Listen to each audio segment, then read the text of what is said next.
ఓం శ్రీ గురుభ్యో నమః. ఒక మహిళ పదే పదే మహాస్వామి వారిని దర్శించుకోవటానికి వచ్చేది. ఆమె వచ్చిన ప్రతిసారి తాను ఏదో ఒక వ్యాధితో బాధపడుతున్నానని చెప్పేది. తల తిరగటం, తలనొప్పి, జలుబు ఇలా. కానీ ఇవన్నీ దాదాపుగా అందరికీ పరిచయమైన వ్యాధులే. ఒకసారైతే ఇలా అందావిడ, నాకు విపరీతంగా తల తిరిగిపోతోంది అంటూ పలకరిస్తూనే మహాస్వామి వారికి నమస్కరించి అబ్బా అమ్మా అంటూ ఆవిడ పడే ఆపసోపాలు దాదాపు 100 అడుగుల దూరం వరకు వినబడేవి.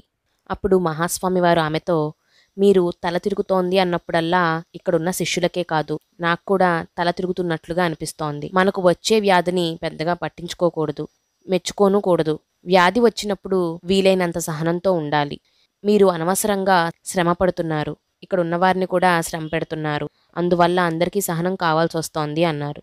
ఆవిడ సిగ్గుపడిపోయింది.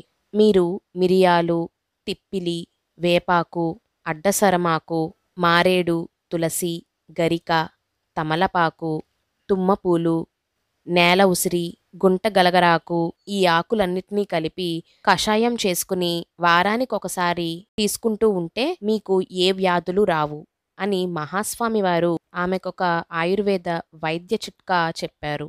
కొద్ది రోజుల తర్వాత ఆమె మరలా మహాస్వామి వారి దర్శనానికి వచ్చింది. అయితే ఒకసారి కూడా తలనొప్పి, తల తిరగడం అంటూ హంగామా చేయలేదు. భవరోగాలను పోగొట్టగలిగే మహాస్వామి వారికి పడిసం, దగ్గు లాంటి రోగాలు పోగొట్టడం ఒక లెక్క. జయ జయ శంకర, హర హర శంకర.